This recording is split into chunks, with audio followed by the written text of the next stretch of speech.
오늘 우리에게 주신 하나님 말씀을 읽습니다. 로마서 8장 31절에서부터 37절까지 말씀이 되겠습니다. 같이 하나님 말씀을 봉독합니다. 시작. 그런즉 이 일에 대하여 우리가 무슨 말 하리요? 만일 하나님이 우리를 위하시면 누가 우리를 대적하리요? 자기 아들을 아끼지 아니하시고 우리 모든 사람을 위하여 내주시니가 어찌 그 아들과 함께 모든 것을 우리에게 주시지 아니하겠느냐? 누가 능히 하나님께서 택하신 자들을 고발하리요? 어렵다 하시니는 하나님이시니 누가 정죄하리요? 죽으실 뿐 아니라 다시 살아나시니는 그리스도 예수시니 그는 하나님 우편에 계신 자요 우리를 위하여 간구하시는 자시니라.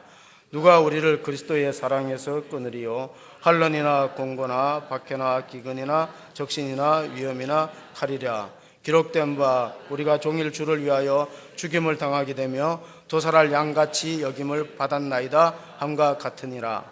그러나 이 모든 일에 우리를 사랑하시는 이로 말미암아 우리가 넉넉히 이기느니라. 아멘.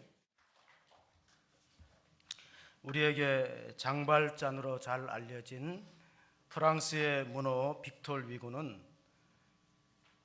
오늘의 문제는 싸우는 것이요 내일의 문제는 이기는 것이요 모든 날의 문제는 죽는 것이다 하는 말을 남겼습니다. 그래서 우리에게는 일생을 살아가면서 세 가지 중요한 싸움이 있습니다. 첫째는 자연과의 투쟁입니다. 덥기도 하고 춥기도 하는 기후와 싸우고 홍수나 지진이나 해일과 싸우고 심지어는 우리를 위협하는 질병과 싸워야 됩니다. 거기서 이기면은 건강을 유지하고 살 수 있고 지면은 죽습니다. 두 번째 싸움은 사람과 사람과의 관계의 투쟁입니다. 오늘 얼마나 생존 경쟁이 치열한지 사람이 반가운 게 아니라 사람이 두렵습니다. 모든 걸 뺏기도 하고 빼앗기기도 하는 치열한 경쟁 속에 놓여 있습니다. 취업 전선이란 말이 있어요. 직장 구하기 힘들어서 전쟁터와 같다. 입시 지옥이란 말이 있습니다.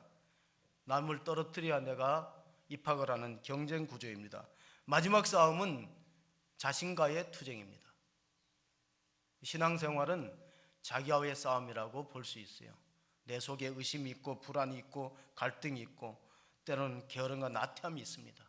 이것과 싸워야 영적으로 승리할 수 있습니다. 그래서 빅토르 휴고라는 19세기의 작가는 자연과의 싸움을 소설로 소재로 만드는데 바다와 노동자입니다. 사람과 사람과의 싸움을 소재로 만든 작품이 93년 93라는 작품이고 자기 내면의 갈등을 어떻게 우리가 사랑으로 미움을 이겨내는가 선으로 악을 이기는가를 주제로 만든 작품이 레 미제라블입니다. 제가 한번 꼭 뮤지컬로 보고 싶은 작품이 레 미제라블이에요. 빅토르 위고는 이렇게 말했습니다. 인간 최고의 행복은 사랑받고 있다는 확신이다. 내가 그럼에도 불구하고 여전히 사랑받고 있다는 확신이 우리를 최고의 행복으로 인도한다. 오늘 로마서 우리 8장을 읽었는데 이것은 하나님이 그럼에도 불구하고 우리를 끝까지 사랑하신다는 내용으로 이루어졌습니다. 로마서가 얼마나 중요한 책인가. 영국의 청교도 작가 존 버녀는 베포드의 감옥에 구교에서 허락하지 않는 설교를 했다고 해서 감옥에 갇혔습니다. 로마서를 묵상하다가 영감을 얻었어요. 그래서 쓴 책이 철로역정이라는, 영어권에서는 성경 다음으로 읽혀지는 작품이 철로역정이라는 책입니다. 또 웨슬러라는 감리교 창설했던 목회자는 로마서 강의 서문을 듣다가 성령의 체험을 받고 감리교를 만들었습니다. 지금 내년이면 종교개혁이 500주년 되는데 되는 해입니다. 그 마틴 루터가 종교개혁을 일으켰던 원동력이 로마서 1장 17절에 있습니다. 같이 한번 우리가 로마서 1장 17절을 읽어보시겠습니다.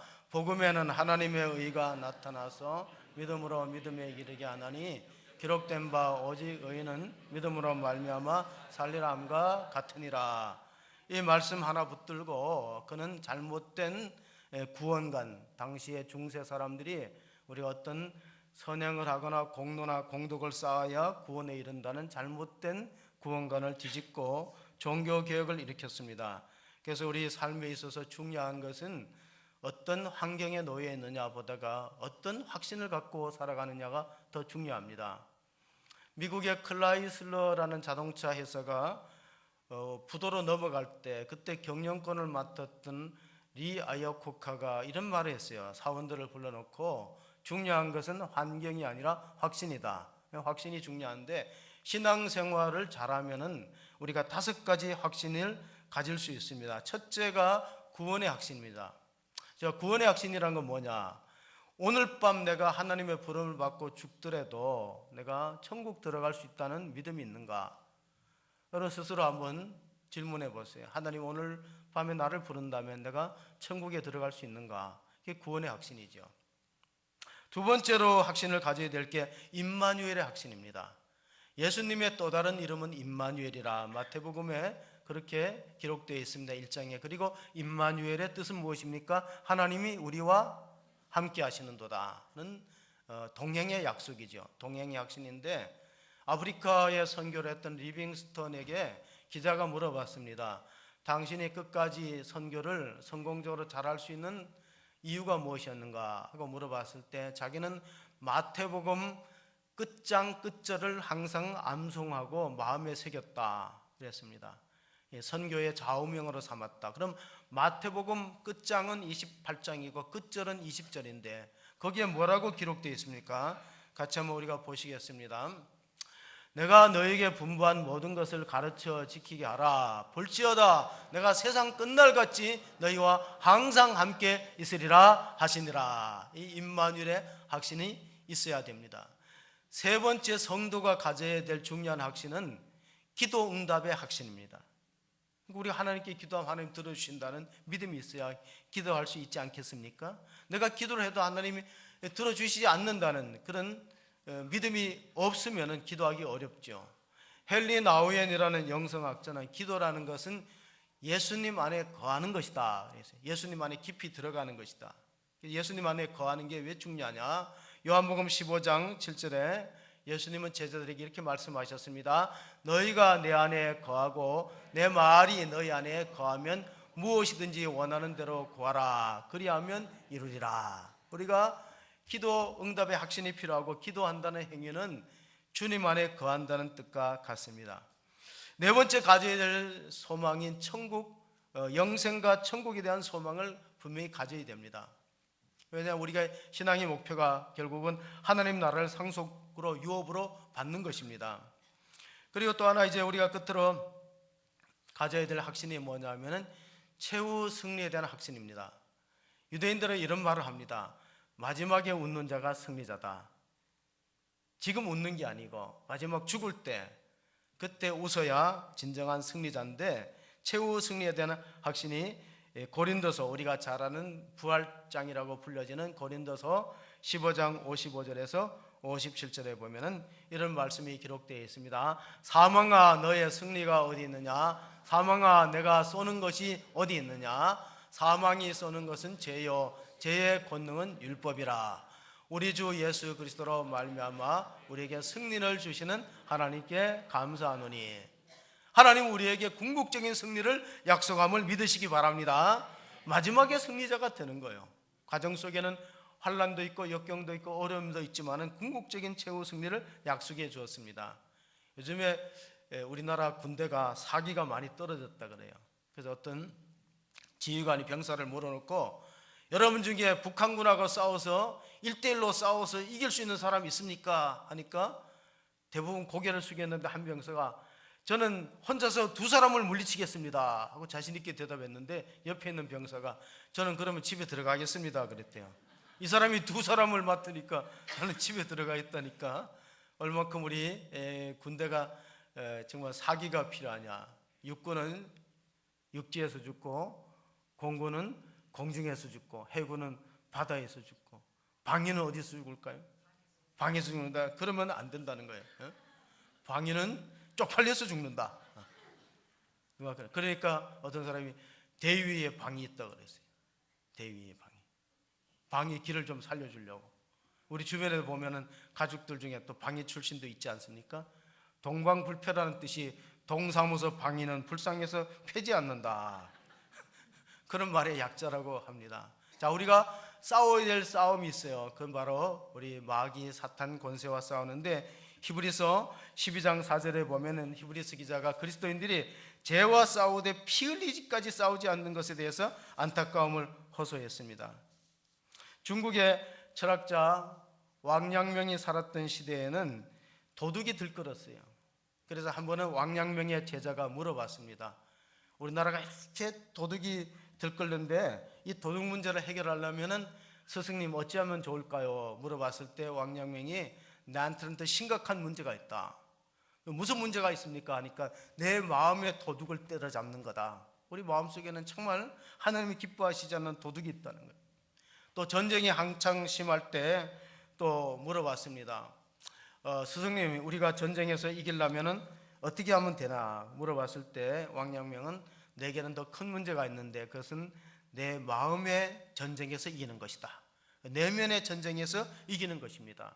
오늘 로마서를 읽어보면요, 로마서 사도 바울이 내가 원하는 바 선을 행하지 않고 도리어 원치 않는 바 악을 행하는도다. 따라서 내 속에 죄가 있다는 것을 스스로 고백을 했습니다. 이 모든 죄와 사망의 법에서 승리를 주시는 것은 하나님인데, 그 하나님이 어떻게 우리에게 승리를 주신가? 세 가지 요인이 있습니다. 첫째는 하나님의 절대 주권에 대한 믿음입니다. 로마서 8장 28절에 보면은 우리가 확신하는 바, 우리가 알거니와 우리를 사랑하는 자를 위해서는 모든 것이 합력하여 선을 이룬다. 하나님의 절대 주권에 대한 계획 속에 우리가 들어있기 때문에, 하나님의 주권이라는 것은 다른 말로 하면 하나님의 디자인이다고 볼 수 있어요. 하나님이 결국 성도를 선택해서 그래서 결국은 구원의 자리에 이를 수 있도록 이끌어가는 과정을 우리는 하나님의 설계 또는 주권이라고 보는데, 로마서에는 5단계가 있어요. 첫 번째는 예지 예정의 단계가 있어요. 이미 우리가 태어나기도 전에 하나님이 우리를 그리스도 안에서 구원받은 자로 예정하셨다. 예지 예정. 그리고 때가 차며 부르셨다. 세 번째로는 부른 자를 의롭다고 칭의를 주셨다. 우리가 종교개혁의 중요한 원리인 이신 칭의. 네 번째는 우리가 하나님의 양자로서 변화받을 수 있도록 연단하고 훈련하신다. 성화의 과정을 마치면 마지막 5번째는 우리가 예수님처럼 영어로워진다. 근데 우리는 지금 가만히 보면 왜 신앙생활은 힘드나 하면은 영혼은 구원받았는데 몸이 구원받지 못했어요. 몸은 구원받기 이전하고 똑같은 죄의 가능성에 노출되어 있는 몸을 갖고 있기 때문에 로마서 8장 23절에는 우리는 몸의 성량을, 몸의 구속을 기다린다는 말씀이 기록되어 있습니다.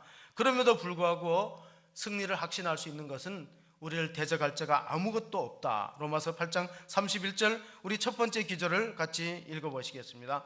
함께 보십니다. 그런즉 이 일에 대하여 우리가 무슨 말 하리요? 만일 하나님이 우리를 위하시면 누가 우리를 대적하리요? 그러니까 우리가 승리할 수 있는 근거는 바로 하나님이 우리 편에서 우리를 위하여서 성령을 보내주셔서 도와주신다. 그리고 마지막 절 우리가 37절에 보면은 이겨도 보통으로 이기는 것이 아니라 넉넉하게 이긴다. 넉넉하게 승리를 주신다고 37절에 말씀하십니다. 우리가 그 절도 한번 보면은 그러나 이 모든 일에 우리를 사랑하시는 이로 말미암아 우리가 넉넉히 이겼느니라. 이길 수 있는 근원은 하나님 우리를 사랑하시고 하나님 우리를 주권적으로 섭리하시기 때문에 그렇다는 것을 볼 수 있는데, 오스카 쿨만이라는 신학자는 우리의 구원은 이미 시작되었지만 아직 완성되지 않았다는 두 가지 단어를 표현했어요.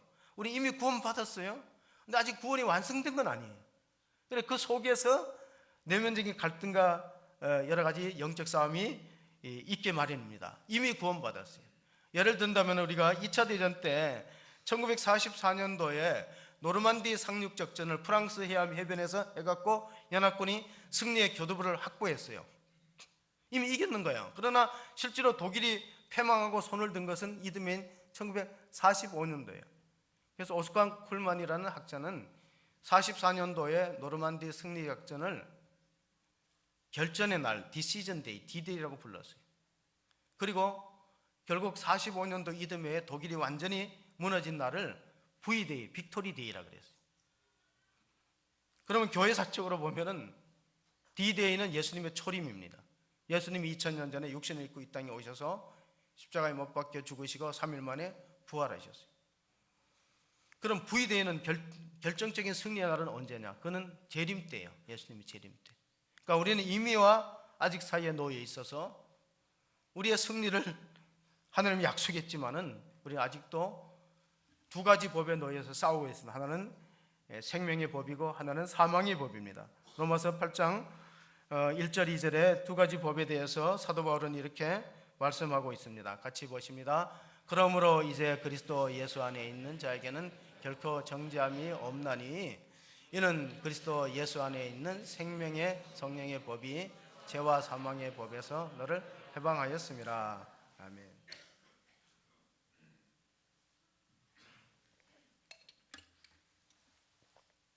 미국의 로스앤젤레스 거리에 어떤 젊은이가 티셔츠를 입고 전도 문구를 적었어요. 나는 예수 그리스도의 종이다 하고 적었어요.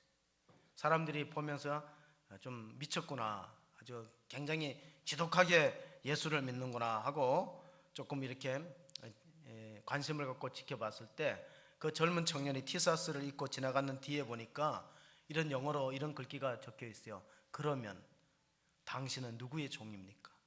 나는 예수의 종이라고 해갖고 당신 속으로 비웃었지요. 사람은 뭔가 일생에 매어 살아갑니다. 루터도 그런 말 했어요. 사람은 일생에 뭔가 매어 살아간다. 어떤 사람은 권력에 매이고, 어떤 사람은 돈에 매이고, 어떤 사람은 명예에 매이고, 어떤 사람은 쾌락에 매이고, 어떤 사람은 중독에 매여요. 오늘 우리 사회는 중독과 집착 현상이 굉장히 많이 만연되게 나타나고 있습니다. 사람은 뭔가 매어서 살아가는데 누구에 매어 있는가? 그 사람의 운명이 결정됩니다. 이 장발장의 주인공으로 나오는 레 미제라블이라는 작품하고 반대되는 작품이 있어요. 그게 알렉산드로 디마가 썼던 몬테크리스토 백작이라는 작품이에요. 이 몬테크리스토 백작은 한 사람이 누구에 의해서 고소를 당해서 논명을 쓰고 감옥에 들어가요. 감옥에서 나와서 자기를 모함했던 네 사람을 차례로 복수하는 내용이에요. 그래 카타르시스가 있고 마음이 통쾌하고 시원하지만은 사람이 변화가 안 돼요. 하나님이 율법으로 사람을 바꾸어 놓으려면은 사람이 쉽게 변화되지 않는다는 걸 아시고 하나님의 은혜로, 하나님의 은혜와 하나님의 사랑과 하나님의 주권으로 우리를 바꾸어 놓는 것이죠. 장발잔이라는 작품은 반대죠. 사랑과 은혜를 베풀어서 그가 변화되어서 다른 사람을 또 돕고 사랑하는 모습을 볼 수 있는데, 우리가 오늘 본문에 보면 누가 나를 대적하리요, 그리고 32절에 보면은 자기 아들을 아끼지 아니하시고 내어주시니까 다른 모든 것들을 왜 선물로 주시지 않겠느냐? 아들을 아끼지 않는 분이 다른 것들을 왜 주시지 않겠느냐? 우리가 원하는 것들 하나님이 다 아시고 계시다. 세 번째는 누가 우리를 고발하리요, 그 말씀이 33절에 나옵니다. 제가 읽어드리면은 누가 능히 하나님께서 택하신 자들을 고발하리요, 의롭다 하시는 하나님이시니. 또 34절에는 누가 정죄하리요, 죽으실 뿐 아니라 다시 살아나시니도 하나님의 아들 예수 그리스도시니 그는 우리 우편에 계시고 우리를 위하여 간구하시는 자니라. 그러니까 하나님이 모든 구원의 주도권을 가지고 우리를 승리로 이끌어 주셔서 마침내 우리를 그리스도의 사랑에서 끊어놓을 수 없다. 그것이 바로 은혜라는 것입니다. 에베소 2장 8절에 보면은 하나님의 은혜로 우리가 구원받은 말씀이 들어 있습니다. 같이 보십니다. 에베소서 2장 8절, 너희는 그 은혜로 인하여 믿음으로 말미암아 구원을 받았나니 이것이 너희에게서 난 것이 아니요 하나님의 선물이라. 우리가 행위로 우리의 의로움과 우리의 공로로 구원받았다면 자랑할 게 있는데, 하나님의 은혜로 하나님의 주권에 의해서 하나님의 사랑을 힘입고 구원받았다면 우리는 자랑할 게 없죠. 중국이 공산치하에서 문화혁명 시대에 많은 기독교인들과 지식인들이 감옥에 갇혔습니다. 그때 한 아버지가 자기 아들한테, 7살 난 아들한테 데리고 연 날리는 법을 가르쳐 줬어요. 중국 사람들은 붉은 색깔을 선호하는데 붉은색으로 연을 만들어서 아들한테 연을 띄우는 법을 가르쳐 주고, 연줄을 꼭 잡고 놓치면 안 된다. 연줄을 꼭 잡으라고 일러주었어요. 그리고 그가 감옥에 들어가서 고문당하고 핍박받고 수없는 죽음의 고비를 넘기면서도 끝까지 신앙을 포기하지 않고 믿음을 지켜서 나중에 자유의 몸으로 나올 수 있었던 것은 감옥의 창으로 내려다보면은 자기 아들이 7살 난 아들이 연줄을 띄우는 걸 보는 거예요. 연이 날아있구나. 우리 아들은 무사하구나. 내가 여기서 잘 견뎌가지고 아들을 만나야지 하는 마음으로 인내하고 기다렸기 때문에 여러분은 신앙의 줄을 꼭 잡고 있습니까? 기도의 줄을 잡고 있습니까? 이 줄을 놓치면은, 이 줄이 끊어지면, 하나님과 사랑의 줄이 끊어지면은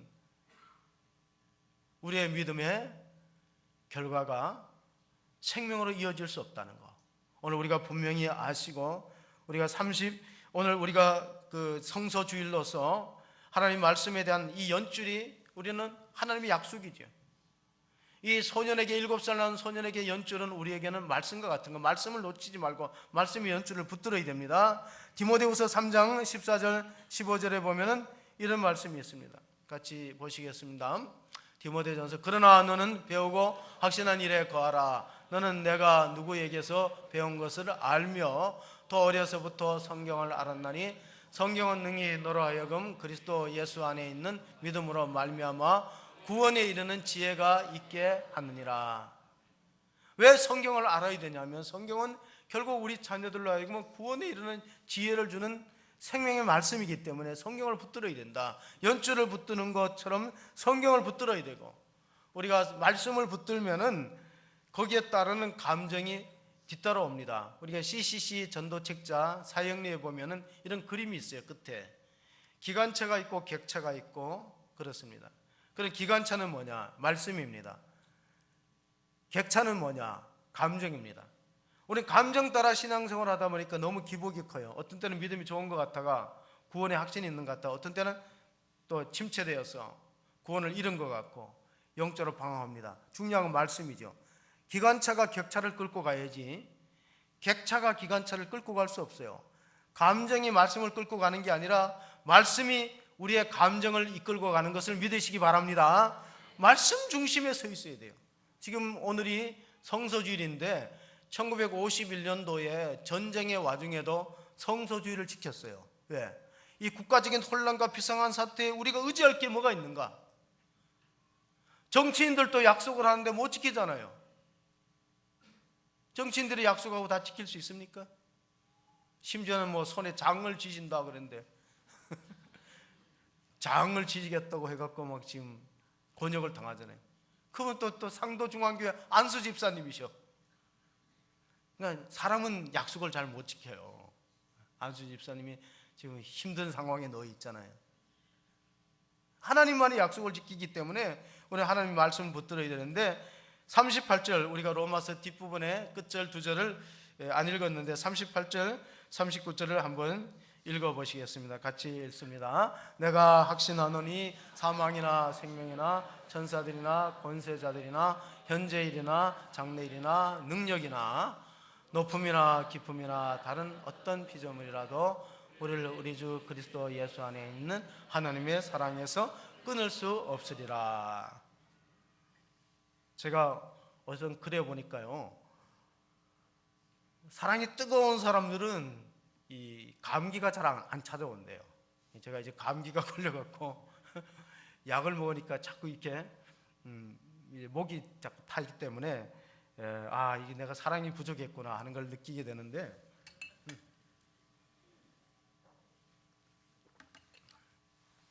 하나님의 사랑에서 끊어놓을 수 없다.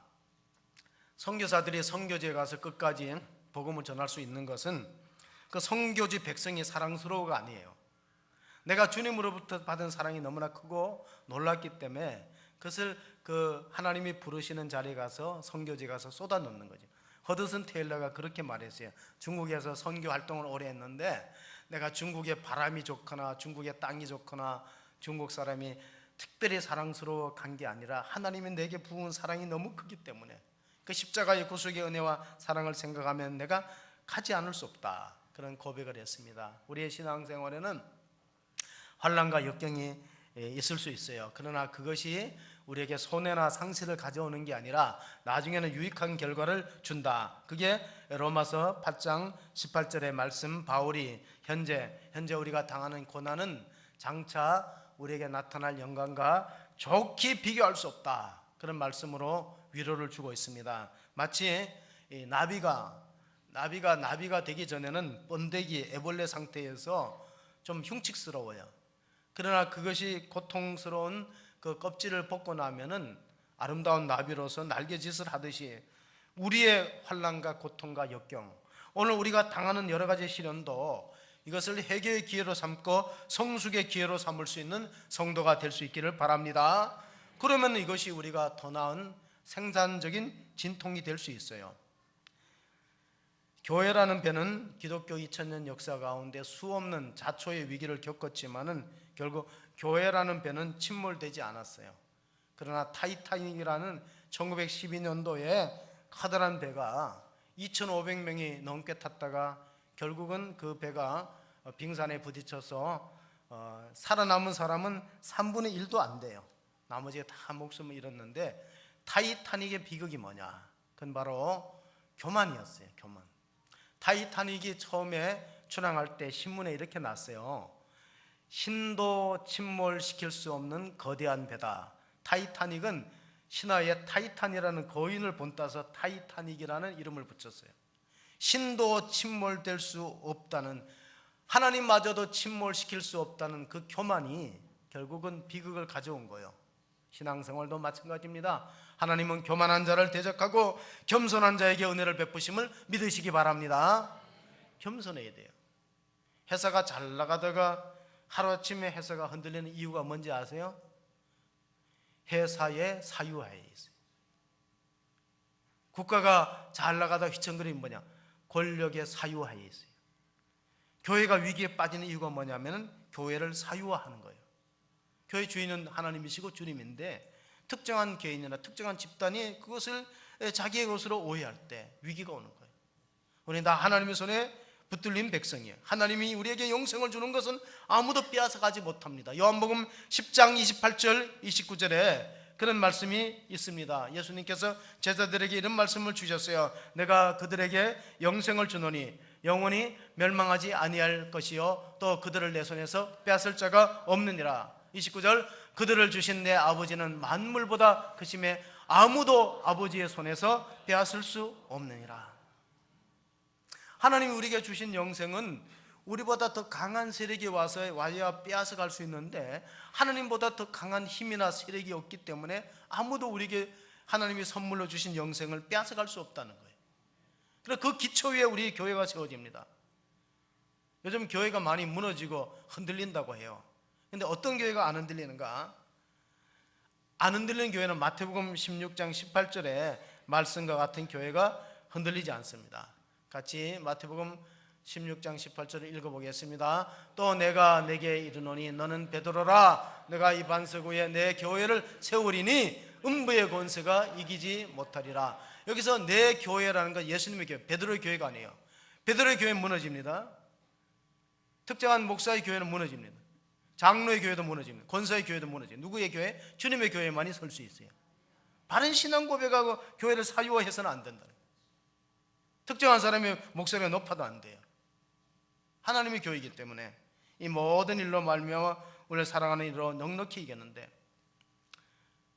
우리는 정말 지금 우리나라 국민들이 힘들고 어려운 가정 속에 있습니다. 그러나 우리 예수님께서 십자가 지시기 전에 제자들에게 주신 말씀이 있어요. 세상에서는 너희가 환난을 당한다. 이미 환난을 당한다 했어요. 환난이 뭐냐? 저는 이제 환난이라는 게 IMF도 환난이에요. 환은 달러를 말하고 달러가 부족했잖아요. 그 환난이죠. 요한복음 16장 33절을 한번 읽어보겠습니다. 같이. 이것을 너희에게 이름은 너희로 내 안에서 평안을 누리게 하려 함이라. 세상에서는 너희가 환난을 당하나 담대하라. 내가 세상을 이겼노라. 환난이 뭐라고요? IMF가 뭐냐 그러니까 어떤 분이 아이고 미치고 한정하겠다는 걸 약죠. IMF. 근데 아니 우리 바꿔야 돼. I am fighting. 나는 싸우리라. 이기리라. 옆 사람한테 한번 얘기해 보세요. I am fighting. I am fighting. 예? 나는 싸우리라. 세상에서는 환난을 당하나 담대하라. 내가 세상을 이겨오노라. 왜? 예수님께서 십자가를 지셔서 지는 것 같았지만 나중에 다시 부활하셔서 승리하셨잖아요. 예수님의 부활로 말미암아 사탄의 살인문이 이미 점령되었어요. 지금 활개치는 사탄은 다 그의 수하의 악한 영들과 조물에게 지나지 않습니다. 옛날에 어떤 부흥사가 이런 설교를 했어요. 제가 수요 예배 때도 한번 말씀을 드렸는데, 같은 교회 성도끼리 너무나 친해요. 그래서 서로 교제를 하다가 한 집에는 아들이 하나도 없어서 늘 걱정하고, 한 집엔 자녀가 5명이 있어요. 그래서 한 명 좀 달라. 우리 좀 내가 잘 키울 테니까 나한테 양자로 주면 안 되겠느냐 그랬어요. 그래가지고 그냥 약속을 했는데 집에 와서 부인한테 혼났대요. 왜 당신이 그렇게 실천할 수도 없는 약속을 했냐고. 그래 가만히 보니까 한 이불에 이렇게 아들이 5명 누워 자는데 진짜 실천하기 어려워요. 자기는 5명이니까 한 아들은 그냥 내 친구한테 양자로 줘도 될 거라고 생각을 했는데, 마지는 집안에 기두니까 안 되죠. 또 둘째는 보니까 가장 똑똑하고 그 집에 장래성이 있어요. 셋째는 자기를 빼닮았으니까 줄 수 없고, 넷째는 또 병약하고 비슬비슬하니까 안쓰러워서 못 주고, 막내는 집안에 귀염둥이니까 못 주고, 줄 자녀가 어디 있어요? 하나님이 우리한테 이런 말씀하십니다. 하나님이 세상을 이처럼 사랑하사 독생자를 주셔서 이는 저를 믿는 자마다 멸망치 않고 영생을 얻게 하십니다. 하나님의 사랑은 우리가 생명 얻는 거예요. 마귀의 전략은 뭘까요? 마귀는 생명을 뺏는 거고, 그 싸움 속에 우리가 놓여 있는 거예요.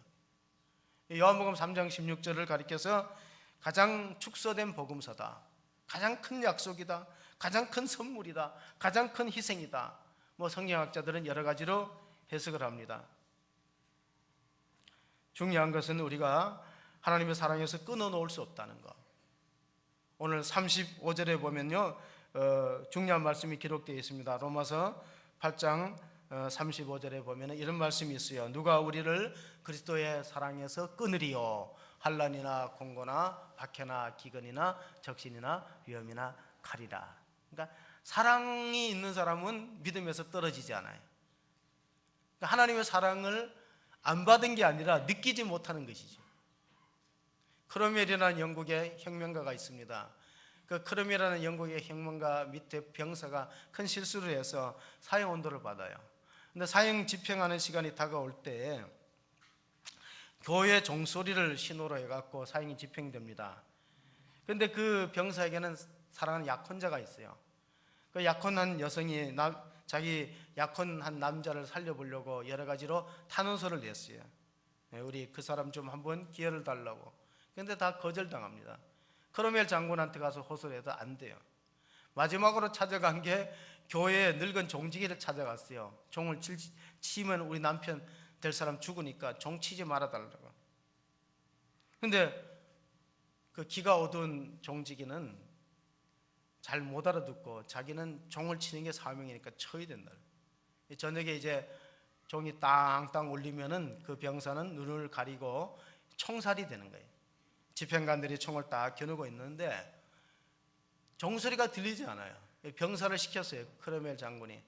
저 늙은 종지기가 기가 어두워서 종소리가 안 나는데 제대로 종을 못 치는데 올라가 봐라 그랬더니 이 종탑이 나선형으로 되어 있어요. 계단이 뺑뺑 돌아가서 올라가 보니까 이 종이, 커다란 종이 있는데 그 종추에 처녀가 그 종추에 몸을 안고 그 안에 붙들고 늘어져 있었어요. 피를 흘린 채. 가만히 보니까 종소리가 안 들리는 이유가, 종소리가 들리면 약혼자가 죽으니까 그 종루에 올라가서 처녀가 그거를 끌어안고, 종추를 끌어안고 밑에서 종지기가 당기니까 그것이 머리에 부딪히기도 하고 종 안에서 여러 가지 왔다 갔다 하면서 상처를 입고 피투성이가 되어서 혼전한 채 쓰러져 있습니다. 병사가 끌어내어 가지고 크로멜 장군 앞에 데려다 왔어요. 장군이 이렇게 보니까 젊은 처녀가 피투성이 되어 있어요. 너희 사랑하는 남자는 죽지 않을 것이다. 오늘 밤에는 더 이상 종소리가 울리지 않는다. 그래서 집행관들을 다 보냈다는 거예요. 그 여자의 희생이 자기 사랑하는 약혼자를 살린 겁니다. 교회는 어떤 것이냐? 여러분, 마태복음 20장 20절에 보면 예수님의 제자들도 치맛바람이 있었어요. 요즘 우리가 참 이게 문제가 일어난 게 다 그런 건데, 청탁이 문제인데, 세베대의 두 아들 어머니가 우리 아들 요한과 야고보를 좋은 자리에 앉게, 주님의 좌편 우편에 앉게 해달라는 말씀이 마태복음 20장에 있습니다. 21절에 예수님이 이렇게 말씀하셨어요. 너희가 원하는 걸 받으려면 나의 장과 나의 세례를 받을 수 있느냐? 무슨 뜻입니까? 예수님 받는 자는 십자가고 예수님 받는 세례는 죽음이에요. 그러면 높은 자리에 올라갈 수 있다는. 교회는요, 얼마나 오래 다녔냐가 문제가 아니에요. 언제부터 예수 믿었냐가 문제가 아니고, 얼마나 직분이 높으냐가 문제가 아니고, 희생한 순서예요. 희생. 그러니까 그 교회를 위해서 누가 많이 희생을 했는가? 이름 없이 빚도 없이 희생을 했는가? 하늘나라에 가면은 금메달이, 첫 번째 금메달에 상에 시상대에 오를 사람은 순교자예요. 두 번째 은메달에 시상대에 오를 사람은 전도자예요. 여러분, 전도하는 게 얼마나 힘들어요. 전도는 희생이 없이는 절대 전도가 안 돼요. 시간의 희생, 물질의 희생, 마음의 희생. 왜 마음의 희생이 나오면 약속해놓고 안 오고 얼마큼 전도자의 마음을 상하게 하고 아프게 하는지 몰라요. 세 번째가 봉사자예요. 여러분, 교회 봉사하면은 여러 가지 어려움이 있어요. 이순신 장군을 한번 생각해 보겠습니다. 이순신 장군이 직분을 다 박탈당하고 백의 종군에서 전쟁터에 나갑니다. 그 이순신 장군이 마지막에 외적의 흉탄에 의해서 죽었으니까 영웅이 됐지, 정가를 올리고 살아서 돌아왔으면 어떻게 됐을까요? 온갖 그의 공로를 시기하고 험담해갖고 끌어내렸을 거예요. 아주 추락시켰을 거예요. 그리고 만약에 정가를 못 세우면은, 그러면은 원군처럼 무능한 장수라고 매도를 당했어요. 그러니까 일하면은, 나라를 위해서 일하면은 성공해도 힘들고 실패해도 힘든 거예요. 성공하면 헐뜯고, 실패하면 무능하다고 매도당하고. 제가 볼 때는 대통령 권한대행 자리 쉽지 않을 거예요. 잘하면은 반드시 무슨 흠을 잡으라도 끌어내릴 거예요. 못하면은 무능하다고 다른 사람 세우자고 할 거예요. 아마 지켜보세요. 쉽지 않을 겁니다. 교회도 마찬가지예요. 봉사하면은 잘하면 시기하고 못하면 이 사람 하나하다고. 그런 게 그러잖아요. 우리가 사람을 보고 신앙생활하면 실족합니다. 요한일서 5장 5절 한번 읽어보겠습니다. 요한일서, 예수께서 하나님의 아들이심을 믿는 자가 아니면 세상을 이기는 자가 누구냐? 예수님이 하나님이심을 믿고 하나님의 아들임을 믿고 하나님을 바라보고 봉사하지 않으면요, 누구나 시험이 찾아와요. 상 주고 복 주시는 이는 누구예요? 하나님이시니까 하나님만 믿고 나아갈 수 있기를 바랍니다. 물과 성령과 물과 피로 이 세 가지는 하나다. 그 다음 기절에 보면요, 성령과 물과 피는 셋이서 하나다. 여기서 삼위일체가 나와요. 삼위일체가 뭐냐? 여러분, 사과는 껍질이 있고 과육이 있고 씨앗이 있어요. 분리될 수 있습니까? 세 가지가 하나예요. 씨앗이 있어요. 씨앗은 성령, 과육은 예수님, 육신을 입고 오신 예수님, 껍질은 하나님. 그 세 가지 어떻게 분리됩니까? 성령께서 교회에 주시는 말씀을 귀를 기울여 들어보라. 요한계시록 2장 7절에 보면요, 예수님이 성령이 주시는 말씀을 들으라고 했습니다. 같이 보십니다. 귀 있는 자는 성령이 교회들에게 하시는 말씀을 들을지어다. 이기는 그에게는 내가 하나님의 낙원에 있는 생명나무 열매를 주어 먹게 하리라. 에덴 동산에는 선악과 나무만 있지 않았어요. 창세기 3장에 보면 생명나무 있었어요. 근데 그거 먹으면 영생하거든. 하나님께서 영생할까봐, 죄 있는 채로 영생할까봐 창세기 3장에 에덴 동산의 길목을 쫓아내고 불이 도는 하영금으로 생명나무 울타리를 쳐서 지켰어요. 근데 이게 계시록 가면 열리는데 어떤 사람에게 열리는가? 시험 들지 않고 믿음에 승리하고 이기는 자에게. 이기는 신앙이 있는 사람이 생명나무 가시를 먹습니다. 에베소 교회 주시는 말씀이지만은 그 다음에 또 버가모 교회 주시는 말씀은 무엇입니까? 감췄던 만나를 주고 흰돌을 준다. 이기는 자에게. 그러니까 마지막 소아시아 7교회의 끝부분에 주시는 말씀은 이기는 자예요. 그러니까 신앙생활은 두 종류야. 이기는 사람이 있고 지는 사람이 있어요. 지는 사람은 중간에 탈락됩니다. 믿음에 떨어져 나가요. 아마 중간에 마라톤 하다 보면 끝까지 못 뛰고 탈락되는 사람들 많지 않습니까? 신앙생활도 마라톤 경제, 중간에 탈락된 사람들이 굉장히 많을 거예요. 끝까지 달려갈 수 있는 사람이 의외로 소수입니다. 그 사람이 이기는 자예요. 이기는 자에게는 버가모 교회는 감추었던 만나, 성찬을 주고 흰돌을 준다 그랬어요. 흰돌은 뭐냐? 로마 시대에는 재판을 할 때 흰돌과 검은 돌을 가지고 흰돌을 던지면 무죄란 뜻이고 검은 돌을 던지면 유죄란 뜻이에요. 그러니까 죄 사함의 은혜를 주시겠다. 그리고 계시록 3장 5절에 두아디아라 교회에게는 흰 옷을 입고 다니게 하겠다. 이기는 자에게는 빌라델피아 교회는 성전의 기둥이 되게 하기라. 이번에 하나님께 쓰임을 받는 축복이 있다는 것이다. 그리고 계시록 3장 21절에 보면은 마지막은 뭐냐? 이기는 자에게는 내가 하나님의 보좌에 앉기를, 예수님이 앉은 것처럼 앉게 하리라. 그래서 하나님의 보좌가 왜 중요하냐면은 최고의 법정이, 사람을 심판하는 최고의 법정이 대법원이나 헌법재판소가 아니라 하나님의 법정이에요. 하나님의 보좌가 하나님의 법정입니다. 하나님께서 너를 의롭다고 인정하는 것이 중요해요. 세상 사람들이 아무리 죄인이라고 해도 하나님이 의롭다고 무죄를 선언하면 그 사람은 구원에 참여하는 자요. 반대의 경우가 있습니다. 세상 사람 저 사람 괜찮다, 저 사람 올바르다 해도 하나님이 아니도 하면은 그 사람은 구원에 이를 수 없어요. 하나님의 법정, 하나님의 보좌가 그만큼 중요한데 우리는 우리의 신앙을 한번 돌아보면서 끝까지 우리가 믿음을 지키고 이기는 자의 받을 상을 누리시고 이기는 자가 어떤 모습으로 하나님을 섬기고 교회를 섬기는가. 우리가 마지막으로 고린도전서 15장 58절 끝절에 보면은 이기는 자는 이런 사람입니다. 그러므로 내 사랑하는 형제들아 견실하며 흔들리지 말고 항상 주의 일에 더욱 힘쓰는 자들이 되라. 이는 너희 수고가 주 안에서 헛되지 않은 줄을 알미라. 여기서 이기는 자, 승리하는 자의 신앙의 모습은 흔들리지 않는 겁니다. 주님을 바라보고 끝까지 주의 일에 참여하고 헌신하는 자가 마침내 하늘나라의 면류관의 주인공이 된다는 사실을 마음에 간직하시고 마지막 달려갈 길을 힘차게 달려가서 하나님 앞에 인정받고 쓰임받는 귀한 성도로 승리하시기를 주의 이름으로 축원합니다. 아멘. 하나님, 오늘 우리의 모습을 돌아봅니다. 우리의 사회는 날로 어지럽고 혼탁을 하나님 거듭하지만은 우리는 주님을 바라봅니다. 믿음의 주여 또 온전케 하시는 예수 그리스도를 바라봅니다. 누가 우리를 그리스도의 사랑에서 끊어놓을 수 있으리요? 누가 우리를 대적하리요?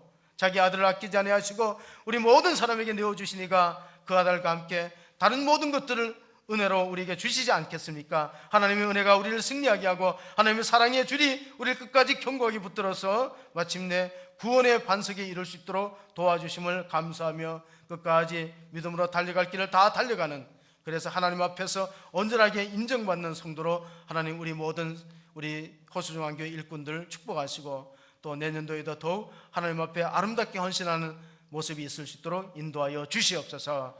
우리 구주 예수 그리스도 이름으로 기도하옵나이다. 아멘.